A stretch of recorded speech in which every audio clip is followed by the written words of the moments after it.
अभी तक हमने क्या पढ़ा फिजिक्स में? अभी तक हमने पढ़ा कि अगर हम एक चार्ज को रेस्ट में रखते हैं तो क्या होता है, उसके बाद हमने उसको मूव करवाया, एक कांस्टेंट वेलोसिटी में मूव करवाया, जो कि करंट इलेक्ट्रिसिटी में हमने पढ़ा।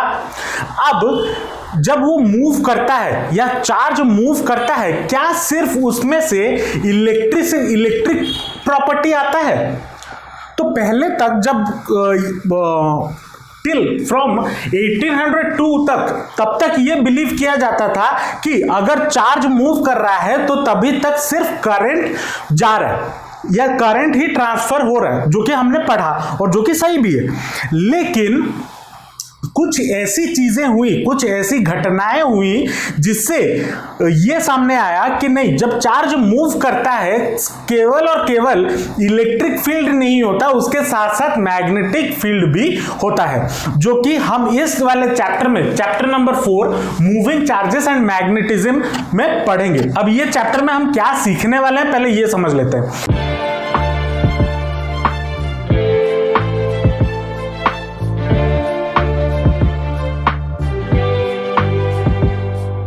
हम इस चैप्टर में ये सीखेंगे कि अगर हम चार्ज को मूव करवा रहे हैं तो उसके वजह से मैग्नेटिक फील्ड कितना प्रोड्यूस हो रहा है, कहां पे प्रोड्यूस हो रहा है, उसका क्वांटिटी क्या है और उसका एप्लीकेशंस क्या क्या है। इन सब चीजों के बारे में इस चैप्टर में पढ़ना है। अब इस चैप्टर को स्टार्ट करने से पहले हम थोड़ा कहानी पे आते हैं या फिर जो थोड़ा हिस्ट्री पे जाते हैं। अच्छा, हिस्ट्री पे जानने से पहले हम ये समझते हैं कि मैग्नेटिक फील्ड होता क्या है। ये एक छोटा सा डेफिनेशन है, डेफिनेशन तो बोल नहीं सकते, एक छोटा सा चीज है, कॉन्सेप्ट है, इसको समझ लेना। मैग्नेटिक फील्ड होता क्या है? अब मैग्नेटिक फील्ड का मतलब है अगर कोई भी मटेरियल, मैग्नेटिक मटेरियल मतलब जैसे आयरन, निकेल, कोबाल्ट, जब हम इसको एक मैग्नेट के पास लेके जाते हैं तो ये मैग्नेट की ओर अट्रैक्ट हो जाता है और एक सर्टेन दूरी पे, अगर आप देखे होंगे, अगर मैं एक मैग्नेट रखता हूं और उसके पास कॉइन को लेके जाता हूं और छोड़ देता हूं, वो ऑटोमेटिकली खींच लेता है।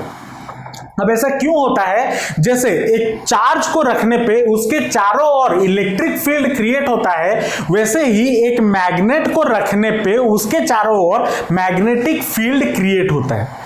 ठीक है, और अगर चार्ज मूव कर रहा है तो मूव करते वक्त उसके चारों ओर भी एक मैग्नेटिक फील्ड क्रिएट होता है। तो मैग्नेटिक फील्ड एक्चुअल में होता क्या है? मैग्नेटिक फील्ड वो स्पेस है अराउंड द मैग्नेट जिस स्पेस में हम मैग्नेटिक फोर्स या मैग्नेटिक पुल हो या पुश हो, मैग्नेटिक फोर्स को एक्सपीरियंस कर सकते हैं, उसको हम बोलते हैं मैग्नेटिक फील्ड। ठीक है, ये समझ में आ गया मैग्नेटिक फील्ड क्या है। अब आते हैं थोड़ा हिस्ट्री पे। हिस्ट्री में थोड़ा कहानी टाइप्स है, मैं कहानी टाइप बोल दे रहा हूं इसलिए ताकि आपको मजा आए, इंटरेस्टिंग लगे। इन 1802 रोमैग्नोसी नाम के एक साइंटिस्ट थे जिन्होंने ये रिलेशनशिप पहली बार एस्टेब्लिश किया था कि इलेक्ट्रिक फील्ड और मैग्नेटिक फील्ड में कुछ ना कुछ तो कनेक्शन है। ठीक है, जैसे होता है ना, दो चीजें होती है, या अगर आप क्राइम पेट्रोल देख रहे होगे तो वहां पे आपको लगता होगा हाँ इन दोनों के बीच में कनेक्शन है, और आजकल के जो डेली सोप्स होते हैं, सीरियल वगैरह, वहां पे भी लगता है कि अरे हाँ यही तो चुड़ैल है, अब ये कुछ की होगी, तो वो जो कनेक्शन है। वैसे ही फिजिक्स में हमें पहली बार इन 1802 ये पता चला इलेक्ट्रिसिटी और मैग्नेटिज्म के बीच में भी कुछ ना कुछ कनेक्ट है। लेकिन एज बिकॉज उस टाइम पे उतना सोशल मीडिया नहीं था, फेसबुक नहीं था, उतना लोग जान नहीं पाते थे, तो इनके काम को कोई रिकॉग्निशन नहीं मिला।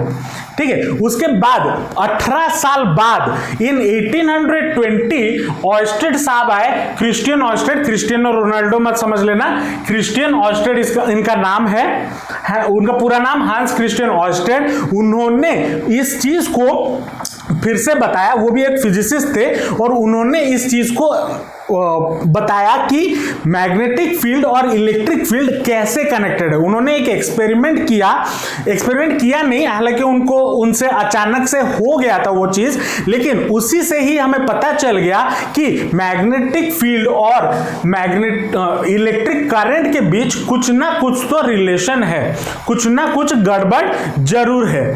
ठीक है, तो ये चीज पहले, हाँ ये चीज हुई। अब क्या हुआ था ऑयस्टेड साहब के साथ, उस चीज को समझते हैं।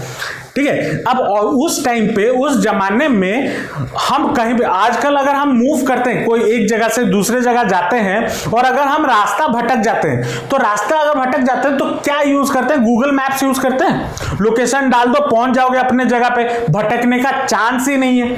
लेकिन उस टाइम का गूगल मैप कौन था पता है? उस टाइम का गूगल मैप था कंपास। ठीक है, तो हर कोई इंसान अपने पास एक कंपास जरूर रखता था, क्योंकि अगर वो गुम भी हो जाए तो कंपास के मदद से वो नेविगेट करके अपने मंजिल तक पहुंच जाए।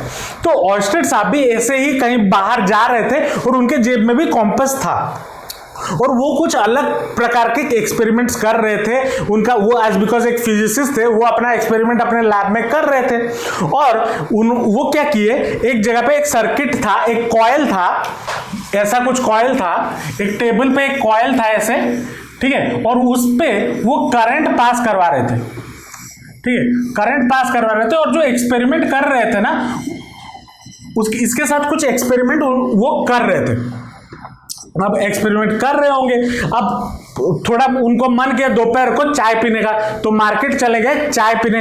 अब चाय पी के आने के बाद, जैसे ही हम लोग देखे होंगे घर पे पापा मम्मी आके बैठते हैं तो पहले जेब से मोबाइल निकालते हैं, पर्स निकालते हैं, तो वैसे ही वो भी कंपास निकाले और इस टेबल के पास, जिस टेबल पे ये कॉइल था और उस पर करंट जा रहा था, उसके पास रख दिए।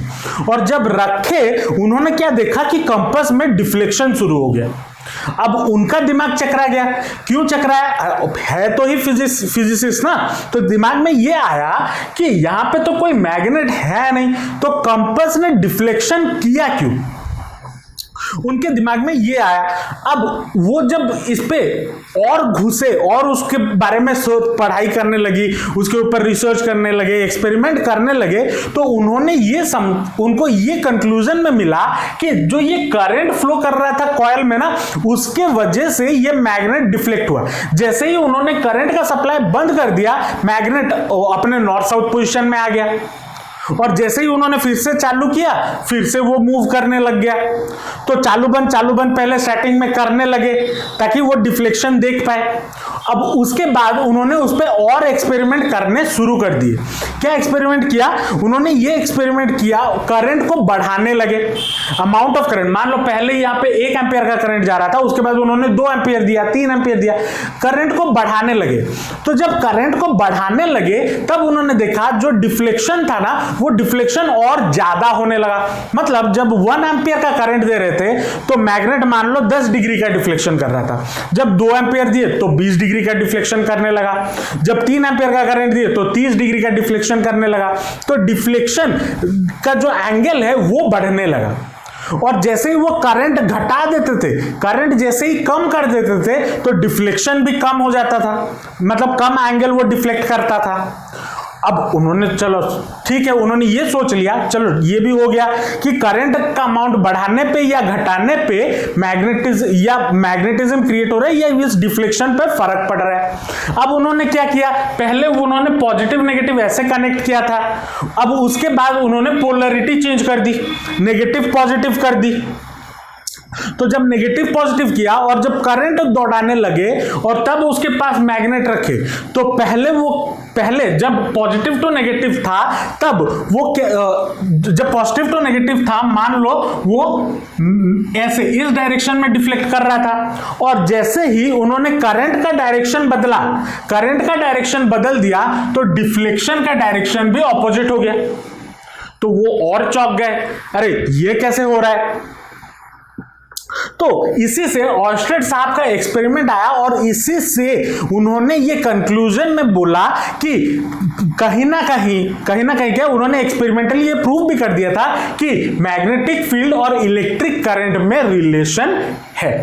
तो ये कहानी थी ऑयस्टेड साहब के एक्सपेरिमेंट की। समझ में आया या नहीं आया? कहानी के फॉर्म में बोल दिया ताकि दिमाग में रहे, लेकिन ऑयस्टेड एक्सपेरिमेंट का जो कंक्लूजन है वो इंपॉर्टेंट है, उसको मैं बोर्ड में लिख देता हूं, कॉपी में नोट कर देना, वो समझ में आ जाएगा। ठीक है, पहले ये मैग्नेटिक फील्ड क्या होता है इसको 2 लाइन में लिख दो, उसके बाद ऑयस्टेड एक्सपेरिमेंट हो जाएंगे। तो ऑयस्टेड एक्सपेरिमेंट क्या बोलता है पहले वो समझ लेते हैं। Oersted experiment demonstrated that the current carrying conductor produces magnetic field around it. ठीक है, अब क्या एक्सपेरिमेंट हुआ था पहले डायग्राम से समझना। इसको अगर हम ऐसे समझे, ये नॉर्थ हो गया, ये साउथ हो गया, और ये हो गया वेस्ट, ये हो गया ईस्ट। ठीक है, अगर ऐसा कुछ साइन कन्वेंशन हमने ले लिया और अगर यहां पे एक वायर है जहां से positive to negative current travel कर रहा है, मतलब किस डायरेक्शन से जा रहा है, साउथ टू नॉर्थ जा रहा है। अगर इसके हिसाब से देखो, साउथ टू नॉर्थ जा रहा है ना, साउथ टू नॉर्थ, तो क्या होता है जो मैग्नेटिक निडल है वो वेस्ट के तरफ, मतलब इस तरफ डिफ्लेक्ट कर रहा है। ठीक है, जो कि पहला वाला लिखा हुआ है, पहला statement, when current flows from south to north the north pole of the magnetic field needle gets deflected towards west. अब यहां पे तुम लोग के दिमाग में आ रहा होगा sir current north to south हम कैसे बोल सकते हैं, किसके लिए नॉर्थ साउथ होगा, तो इसीलिए यहां पे मैंने साइन कन्वेंशन से ऐसे बता दिया है। या फिर बोल सकते हो कि अगर नॉर्थ साउथ ना लिख के हम लिखें positive terminal to negative terminal. ठीक है, positive terminal to negative terminal अगर करंट फ्लो कर रहा है तो जो नॉर्थ पोल है, कॉम्पस का जो नॉर्थ पोल है वो वेस्ट के तरफ भाग रहा है। और अगर उसका उल्टा केस कर दे, मतलब यहां पे नेगेटिव यहां पे पॉजिटिव, ये अगर नेगेटिव हो जाए और ये पॉजिटिव हो जाए तो करंट कैसे ट्रेवल करेगा, नॉर्थ टू साउथ ट्रेवल करेगा। तो ये मैग्नेटिक नीडल कॉम्पस इस तरफ टुवर्ड्स ईस्ट डिफ्लेक्ट करेगा, जो कि यहां पे लिखा हुआ है। When direction of current is reversed the magnetic needle gets deflected towards the east. Direction of current reverse मतलब अगर negative to positive current travel कर रहा। ठीक है, और ये चीजें ऑयस्टेड साहब ने ऑब्जर्व की थी। ऑब्जर्वेशन याद रखना, थोड़ा थियोरिटिकल है लेकिन इंपॉर्टेंट है। अगर एमसीक्यूज बन सकता है तो इसमें से बहुत अच्छे एमसीक्यूज बन सकते हैं। ठीक है, थियोरिटिकल बेस। तो ये ऑयस्टेड साहब का एक्सपेरिमेंट था और ऑयस्टेड साहब के एक्सपेरिमेंट से ये कहानी थोड़ा और आगे बढ़ा। उसके बाद और 2 साइंटिस्ट आए, एक का नाम था बायट और दूसरा का नाम था सावर्ट। और ये दोनों साइंटिस्ट मिलके अब ये तो बता दिए, इन्होंने ऑयस्टेड साहब ने क्या बोल दिया, ऑयस्टेड साहब ने बोल दिया कि अगर एक कंडक्टर के थ्रू करंट पास कर रहा है तो उसके चारों ओर मैग्नेटिक फील्ड प्रोड्यूस हो रहा होगा। कितना हो रहा होगा तो वो कौन बताएगा, वो बताने आए बायट और सावर्ट, ये दोनों साइंटिस्ट। तो उन्होंने क्या बताया क्या नहीं बताया उसके बारे में बात करेंगे। पहले इसको नोट डाउन कर लो, इसको मिटाऊंगा, फिर बायट सावर्ट लॉ पे जाएंगे। अब आते हैं बायट सावर्ट लॉ। अब ये लॉ किसके साथ बराबर हो सकता है पता है, ये लॉ हमारा बराबर होता है कूलम्स लॉ के वजह से के साथ। कूलम्स लॉ क्या बोलता था, कूलम्स लॉ बोलता था कि एक इलेक्ट्रिक फील्ड के वजह से या एक चार्ज के वजह से कितना फोर्स लगता है, बोलता था ना। तो यहां पे बायट सावर्ट लॉ क्या बोलता है कि एक करंट कैरिंग कंडक्टर के वजह से कितना मैग्नेटिक फील्ड प्रोड्यूस हो रहा है। ठीक है, ये दोनों के बारे को कंपेयर हम करेंगे, लेकिन पहले हम समझ लेते हैं बायट सावर्ट लॉ होता क्या है। अब देखो, मान लो मेरे पास एक कंडक्टर है कुछ ऐसा, ठीक है, कंडक्टर है कुछ ऐसा और इसमें से आई करंट पास हो रहा है, आई करंट पास हो रहा है और इस कंडक्टर के वजह से मान लो मैं इस पॉइंट P पे मैग्नेटिक फील्ड कितना होगा वो निकालना चाहता हूं। अब मैं निकालना नहीं चाहता हूं, पहले तो बायट सावर्ट साहब ने ये दोनों मिलके ये निकाले थे, मैं बस वो क्या किए तो वही बता रहा हूं। ठीक है। और उन्होंने एक्सपेरिमेंट्स किया और उन्होंने ये चीज बताई, उन्होंने कुछ चीजें बताई। क्या चीज बताई? उन्होंने एक छोटा सा एलिमेंट यहां पे लिया, ठीक है, इस वायर के ऊपर एक छोटा सा एलिमेंट लिया। मान लो इस कंडक्टर का जो लेंथ था वो L था, तो उन्होंने इस पे एक छोटा सा एलिमेंट लिया जो कि एलिमेंट को उन्होंने नाम दिया DL, ठीक है। और यहां से उन्होंने एक लाइन ड्रॉ कर दिया P तक, जो कि डिस्टेंस हो गया R, मतलब DL से P तक का जो डिस्टेंस था वो था R।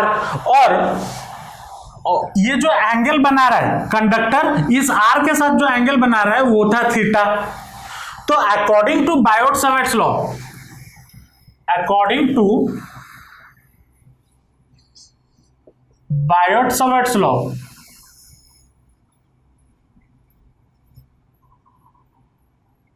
उन्होंने क्या बोला? मैग्नेटिक फील्ड, जो मैग्नेटिक फील्ड dB इस छोटे से एलिमेंट DL के वजह से जो मैग्नेटिक फील्ड क्रिएट हो रहा होगा, या dB मैग्नेटिक फील्ड या मैग्नेटिक फोर्स भी आप बोल सकते हो, उसको हम B से रिप्रेजेंट करते हैं, ठीक है। तो जो क्रिएट हो रहा होगा DL के वजह, अब मैग्नेटिक फील्ड को B से रिप्रेजेंट किया जाता है, और तो छोटे से मैग्नेटिक फील्ड को कैसे रिप्रेजेंट किया जाएगा? DB से रिप्रेजेंट किया जाएगा, ठीक है। तो DB इज प्रोपोर्शनल टू, उन्होंने बोल दिया, amount of current passing through the conductor, I से डायरेक्टली प्रोपोर्शनल होता है, ठीक है। और उन्होंने क्या बोला? दूसरा चीज बोला, dB जो है वो इनवर्सली प्रोपोर्शनल होता है यहां से DL से लेके इसके बीच का जो डिस्टेंस है उसके स्क्वायर के साथ, मतलब 1/r² के साथ इनवर्सली प्रोपोर्शनल होता है। तीसरा चीज क्या बोला? जो dB है वो डायरेक्टली प्रोपोर्शनल है साइन थीटा के साथ।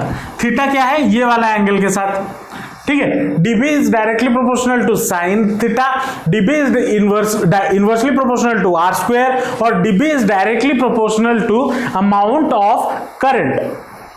और क्या बोला? और एक चौथा चीज उन्होंने बोला, dB जो है वो डायरेक्टली प्रोपोर्शनल है DL के साथ, मतलब आप कितना बड़ा एलिमेंट लिए हो इसके ऊपर भी डिपेंड करता है, ठीक है। अब इन चारों चीजों को जब कंबाइन कर दिया गया तो क्या आया? Therefore, dB is directly proportional to I/dl sin theta divided bye r², ठीक है। ये चीज सामने आई। अब इधर से अगर मैं इस डायरेक्टली प्रोपोर्शनल को हटाना चाहूं तो यहां पे कांस्टेंट मल्टीप्लाई करूंगा, तो वो कांस्टेंट क्या होता है? dB इज इक्वल टू, या dB इज इक्वल टू क्या हो जाएगा? μ0/4π into I/dl sin theta by r², ठीक है। तो अकॉर्डिंग टू बायोट-सैवर्ट लॉ, अगर एक कंडक्टर है और एक छोटा सा एलिमेंट आप DL ले रहे हो, तो उस DL के वजह से इस पॉइंट P पे कितना मैग्नेटिक फील्ड प्रोड्यूस हो रहा होगा? μ0/4π I/dl sin theta divided bye r² जितना मैग्नेटिक फील्ड वहां पे प्रोड्यूस होगा। और ये सब उन्होंने कैसे बताया था? ये सब उन्होंने प्रैक्टिकली एक्सपेरिमेंट करके ही बताया था, ऐसे नहीं अपने मन गढ़ंत से कुछ बोल दिया, नहीं, एक्सपेरिमेंट किया और बोला कि ये इतना मैग्नेटिक फील्ड वहां पे प्रोड्यूस हो रहा होगा। ये जो कांस्टेंट है μ0/4π, इसका जो वैल्यू है वो है 10⁻⁷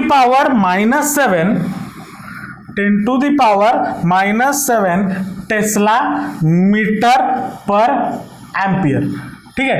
और यहां पे ये जो μ0 है, ये μ0 क्या है? परमिएबिलिटी ऑफ फ्री स्पेस, ठीक है। ये μ0 क्या है? Permeability of free space. तो ये कहानी बायोट-सैवर्ट लॉ से समझ में आ गई। अब यहां पे हम थोड़ा और इसमें घुसेंगे। क्या? अब मैग्नेटिक फील्ड अगर मैग्नेटिक फील्ड है तो जाहिर सी बात है उसका डायरेक्शन भी होगा। जैसे इलेक्ट्रिक फील्ड था, उसका भी एक डायरेक्शन हुआ करता था। मैग्नेटिक फील्ड जो है वो भी एक वेक्टर क्वांटिटी ही होता है। तो ये भी याद रखना, एक पॉइंट में साइड में लिख लेना, मैग्नेटिक फील्ड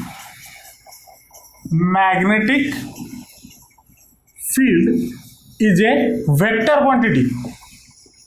ये एक वेक्टर क्वांटिटी है क्योंकि इसका डायरेक्शन भी होता है कि कहां से कहां ट्रेवल करता है, नॉर्थ टू साउथ ट्रेवल करता है। तो यहां पे जो मैग्नेटिक फील्ड यहां पे प्रोड्यूस हुआ, कितना प्रोड्यूस हुआ, डीबी प्रोड्यूस हुआ ना। तो इस पी पॉइंट पे जो मैग्नेटिक फील्ड प्रोड्यूस हुआ उसका डायरेक्शन कैसा होगा, तो उसका डायरेक्शन देने के लिए हमारे पास उस टाइम पे हाथ वाथ यूज करते थे, तो यहां पे भी हम बहुत हाथ यूज करेंगे। ठीक है, यहां पे हम यूज करेंगे राइट हैंड पाम रूल। ठीक है, कांग्रेस का चिन्ह नहीं है, राइट हैंड पाम रूल है। क्या है, आराम से समझते हैं। पाम रूल ये बोलता है जिस डायरेक्शन में आपका करंट जा रहा है उस डायरेक्शन पे के साथ आप अपना अंगूठा पॉइंट कर दो। ठीक है, इस डायरेक्शन के साथ आप अपना अंगूठा पॉइंट कर दो। तो इधर से अंगूठा, इधर करंट गया ऊपर की तरफ। अब ये पाम कैसे जा रहा है, बोर्ड के अंदर की तरफ। तो मैग्नेटिक फील्ड का डायरेक्शन कैसा होगा, टुवर्ड द बोर्ड। अब ये जो अगर मान लो करंट नीचे की तरफ होता तो नीचे की तरफ अगर हो गया तो मैग्नेटिक फील्ड कहां हो जाता, बोर्ड से बाहर। अब सर ये बोर्ड से बाहर, बोर्ड से अंदर, कॉपी के अंदर, कॉपी के बाहर, सर हमारे दिमाग से बाहर निकल जाएगा। तो इसको याद कैसे करें, या साइन कन्वेंशन कैसे बनाएं। तो इसका साइन कन्वेंशन दिमाग में होना जरूरी है इस चैप्टर के लिए, प्लस इसके बाद वाले चैप्टर के लिए, चैप्टर नंबर 5 मैग्नेटिज्म भी जहां पे पढ़ेंगे। तो दोनों को जब हम रिप्रेजेंट करते हैं, दो ही डायरेक्शन हो सकता है। एक तो हो सकता है बोर्ड के अंदर, दूसरा हो सकता है बोर्ड के बाहर। तो इसको बताने के लिए हमने क्या कन्वेंशन यूज किया, जब मैग्नेटिक फील्ड का डायरेक्शन, साइन कन्वेंशन,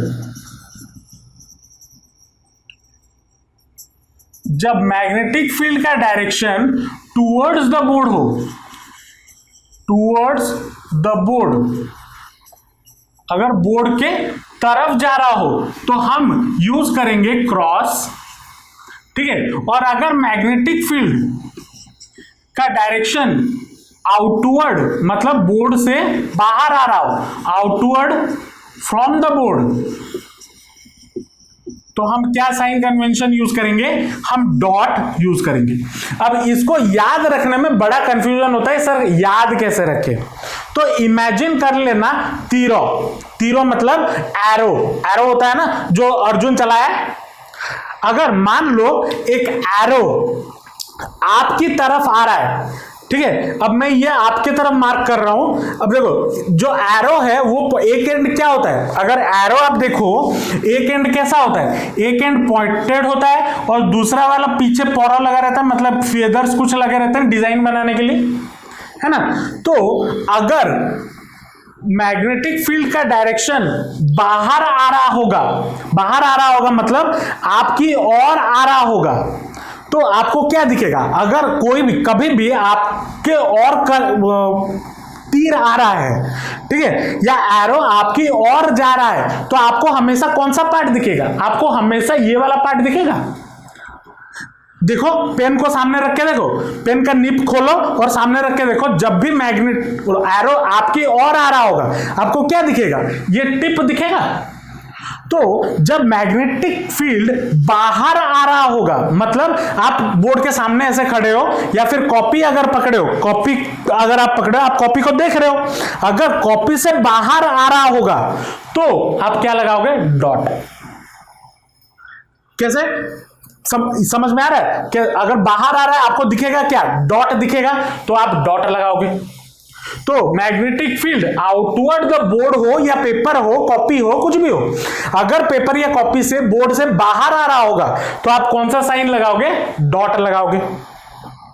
ठीक है, और अगर तीर आपसे दूर जा रहा है, मतलब आप तीर छोड़े, अगर आप तीर छोड़े, आपसे आपने आपके कमान से या आपके धनुष से वो तीर निकला, तो आप कौन सा पार्ट देख पाओगे, पीछे वाला जो फेदर है ये वाला देखो, है ना। आपसे अगर तीर बाहर जा रहा होगा ऐसे, तो आप ये फेदर देखोगे। तो अगर ये फेदर देखोगे तो इसका मतलब क्या हो गया कि ये आपसे दूर जा रहा है, मतलब अगर आप कॉपी को देख रहे हो, आपसे दूर जा रहा है मतलब कॉपी के अंदर जा रहा है। अगर मैं बोर्ड को ऐसे देख रहा हूं, मेरे से दूर जा रहा है मतलब बोर्ड के अंदर जा रहा है। कॉपी को अगर देख रहे हो ऐसे नीचे, तो कॉपी के अंदर जा रहा है, तो कॉपी के अंदर जा रहा है मतलब टुवर्ड्स द बोर्ड। तो टुवर्ड्स द बोर्ड के लिए क्या चिन्ह हो गया? क्रॉस, जो कि एरो का पीछे वाले हिस्से को रिप्रेजेंट करता है। तो ऐसे मैं याद रखा हूं, अगर आपको पसंद आए तो ऐसे इसको ऐसे भी याद रख सकते हो। अगर वैसे ये याद हो रहा है तो वो भी रख लो। तो मेन बात है डायरेक्शन समझ में आना। कॉपी में हम कैसे रिप्रेजेंट करेंगे? कॉपी में इधर बाहर आ सकता है या फिर अंदर जा सकता है। जब बाहर आ रहा होगा तो पॉइंट दिखेगा, तो अंदर जा रहा होगा तो पिछवाड़ा दिखेगा एरो का। तो अगर पिछवाड़ा दिखा तो क्रॉस, और अगर अंदर जा रहा मतलब बाहर आ रहा है तो पॉइंट दिखा तो डॉट। ठीक है, तो यहां पे अगर हम देखें, अब इस पे आते हैं, इसका डायरेक्शन कैसा होगा? करंट ऐसे जा रहा है, अब मेरा फिंगर किस तरफ कर्ल कर रहा है? अंदर की तरफ। तो मतलब मैग्नेटिक फील्ड यहां पे कैसे जा रहा होगा? इस पॉइंट में अंदर की तरफ जा रहा होगा। तो मैग्नेटिक फील्ड का जो डायरेक्शन होगा वो कैसा होगा? क्रॉस होगा। कहां पे? इस पॉइंट पी पे। समझ में आया या नहीं आया? ये तो साइन कन्वेंशन हो गया। यहां पे लिख देना direction of magnetic field, direction of magnetic field can be determined by using right hand palm rule। ठीक है, right hand palm rule use करके हम मैग्नेटिक फील्ड का डायरेक्शन निकाल सकते हैं। डायरेक्शन भी मिल गया और कितना मैग्नेटिक फील्ड होगा वो यहां से मिल गया। ठीक है, अब इसको वेक्टर क्वांटिटी, अब मैंने बोला ना वेक्टर क्वांटिटी है, तो अगर वेक्टर क्वांटिटी है तो इसका वेक्टर फॉर्म क्या होगा? तो वेक्टर फॉर्म के लिए यहां पे देखो, हाँ, इसका वेक्टर फॉर्म क्या होगा? वेक्टर फॉर्म मतलब यहां से हमारा आर का डायरेक्शन होगा, तो मतलब ये आर वेक्टर होगा, ये डायरेक्शन, और बाकी सब तो कोई सारा स्केलर क्वांटिटी है ना, बस ये डायरेक्शन ही वेक्टर क्वांटिटी है। तो क्या हो जाएगा? DB vector will be equal to mu naught by 4 pi DL cross R vector by R cube. ये आपका वेक्टर क्वांटिटी आ गया, वेक्टर फॉर्म आ गया ऑफ बायोट-सावर्ट्स लॉ। क्या है vector form? DB vector is equal to mu naught by 4 pi dot into I dot DL, DL के साथ cross है are vector क्या है? ये वाला दूरी, R vector divided by R cube. ये आपका क्या है? Vector form of Biot Savart's law. समझ में आया बायोट-सावर्ट्स लॉ क्या होता है? अब यहां पे बात करते हैं, चलो ये तो पता चल गया कि मैग्नेटिक फील्ड कितना होगा, ठीक है, कितना होगा और उसका डायरेक्शन क्या होगा। इसका एसआई यूनिट, तो एसआई यूनिट क्या हो जाएगा? इसका जो एसआई यूनिट है उसको हम बोलते हैं टेस्ला। ठीक है, वो एलोन मस्क वाला टेस्ला नहीं है ये, ठीक है, ये निकोला टेस्ला करके एक साइंटिस्ट थे जिन्होंने इसका एसआई, जिसके नाम पे ये एसआई यूनिट दिया गया है। ठीक है, ऐसा यूनिट है टेस्ला। अब डेफिनेशन ऑफ 1 टेस्ला ये भी लिख लो। तो डिफाइन 1 टेस्ला क्या है? It is 10⁷ times the magnetic field produced by a conducting wire of length 1 meter and carrying current of 1 ampere at a distance of 1 meter from it and perpendicular to it। अब इसको समझते हैं ये क्या है। अगर यहां पे हम देखें इस फॉर्मूले में हमें dB इक्वल टू कितना मिल रहा है? dB is equal to mu naught by 4 pi into I DL sine theta by R square. अगर मैं यहां पे थीटा इक्वल टू 90 डिग्री ले लूं, थीटा अगर मैं 90 डिग्री ले लूं और करंट जो है आई अगर मैं 1 एम्पियर ले लूं, ठीक है, और जो यहां जो दूरी था आर था वो कितना ले लूं? वो अगर 1 मीटर ले लूं तो म्यू नॉट बाय 4 ये हमारा कितना बन जाएगा? और डीएल भी अगर मैं जो एलिमेंट है उसका लेंथ भी अगर 1 मीटर ले लूं तो dB मेरा कितना हो जाएगा, सारा के जगह पे 1 डाल दो, आई का वैल्यू 1, dl का वैल्यू 1, साइन थीटा साइन 90 कितना हो जाएगा 1, r का वैल्यू 1 का स्क्वायर, r हमने 1 लिया हुआ है तो मुझे कितना मिल जाएगा म्यू नॉट बाय 4 पाई ये मिल जाएगा, विच इज इक्वल टू कितना हो जाएगा 10 टू द पावर -7। तो 1 टेस्ला इज इक्वल टू कितना हो गया 10 to the power -7, 10 to the power -7 tesla ये हो गया। तो अगर मैं 1 टेस्ला को डिफाइन करने जाऊं तो कितना हो जाएगा 10 times 10 to the power 7 times, मतलब 1, अगर मैं यहां से 1 टेस्ला निकालूं तो कितना हो जाएगा, ये इस तरफ चला जाएगा, इस तरफ चला जाएगा तो रेसिप्रोकल हो जाएगा। तो 1 टेस्ला इक्वल टू कितना हो गया, it is 10 to the power 7 times the magnetic field produced by a conducting wire of length 1 metre, dl 1 metre, ठीक है, and carrying current of 1 ampere at a distance of 1 meter from it and perpendicular to it, theta equal to 90 degree. तो इससे हमें 1 Tesla का definition मिल जाता है। और 1 Tesla क्या है, SI यूनिट, या टेस्ला क्या है, SI unit of magnetic field. जब मैं बायोट-सैवर्ट्स लॉ शुरू किया उससे पहले मैंने क्या बोला था, एक छोटी सी बात बोली थी कि कूलम्स लॉ के साथ ये थोड़ा इत्तेफाक रखता है, ठीक है। कूलम्स लॉ क्या बोलता था, एक चार्ज की वजह से फोर्स कितना होता है, और बायोट-सैवर्ट्स लॉ क्या बोल रहा है, एक करंट कैरिंग कंडक्टर की वजह से एक पॉइंट पे मैग्नेटिक फील्ड कितना है। कूलम्स लॉ हमें क्या देता था, electric field DE is equal to कितना होता था, छोटा सा अगर इलेक्ट्रिक फील्ड निकाले तो DE इज इक्वल टू कितना होता था 1/4 pi epsilon naught into dq upon r square ये होता था, या E equal to kq by r square होता था। याद करो, मैं d लिख दिया हूं तो कंफ्यूज मत होना। ये हमारा क्या हुआ करता था, ये हमारा कूलम्स लॉ हुआ करता था, अगर याद हो चैप्टर नंबर 1 में पढ़े थे, ठीक है। और अभी हमने क्या पढ़ा, बायोट-सैवर्ट्स लॉ, बायोट-सैवर्ट्स लॉ, और ये क्या बोलता है, dB is equal to mu naught by 4 pi into IDL sine theta divided by r square, ठीक है। अब इनके बीच में कुछ सिमिलरिटीज हैं, कुछ डिसिमिलरिटीज है। पहले सिमिलरिटी नोट डाउन करते हैं, सिमिलरिटी क्या क्या है। पहला चीज, अगर हम इन दोनों को देखें तो ये इनवर्स स्क्वायर लॉ को फॉलो करता है। इनवर्स स्क्वायर लॉ मतलब DE is inversely proportional to distance का स्क्वायर और DB is also inversely proportional to distance का स्क्वायर।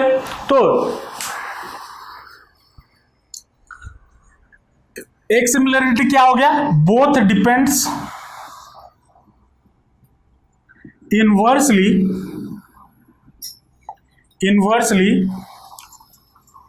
ऑन द डिस्टेंस से इनवर्सली प्रोपोर्शनल है। अब दूसरा क्या सिमिलरिटी है, जो कूलम्स लॉ है, आप चार्ज अगर मैं यहां पे लेता हूं, मैं किसी भी दूरी पे इसके वजह से इलेक्ट्रिक फील्ड निकाल सकता हूं। वैसे ही अगर एक करंट कैरिंग कंडक्टर है, उसके वजह से मैं कोई भी जगह पे, किसी भी पॉइंट पे, इंफिनिटी पे भी क्यों ना हो, मैं मैग्नेटिक फील्ड निकाल सकता हूं। तो ये भी और एक सिमिलरिटी हो गया, क्या, बोथ आर लॉन्ग रेंज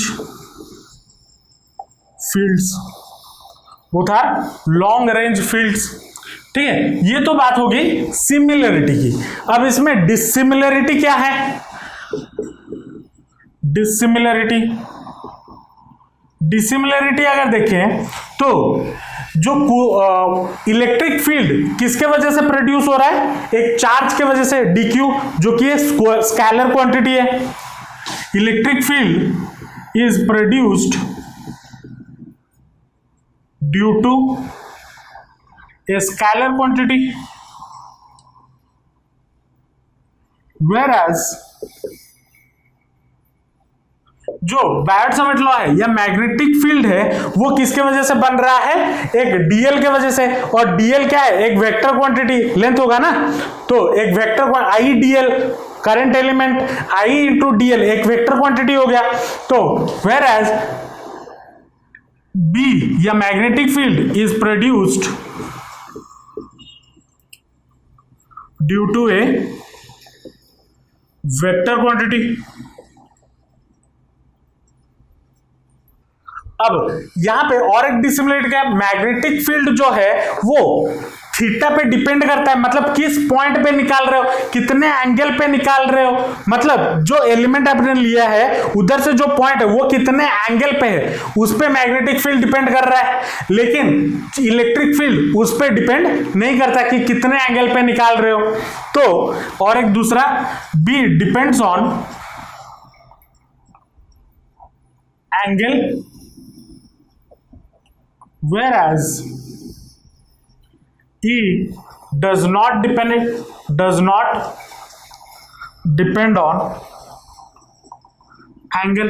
कितने एंगल पे इलेक्ट्रिक फील्ड निकाल रहे हो उस पर कोई फर्क नहीं पड़ता, लेकिन जो मैग्नेटिक फील्ड है वो कितने एंगल पे निकाल रहे हो उस पर फर्क पड़ता है। ठीक है, तो ये कहानी थी कूलम्स लॉ और बायोट-सावर्ट्स लॉ के बीच में क्या रिश्ता था।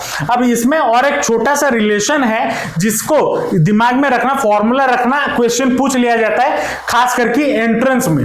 ठीक है, क्या है रिलेशनशिप बिटवीन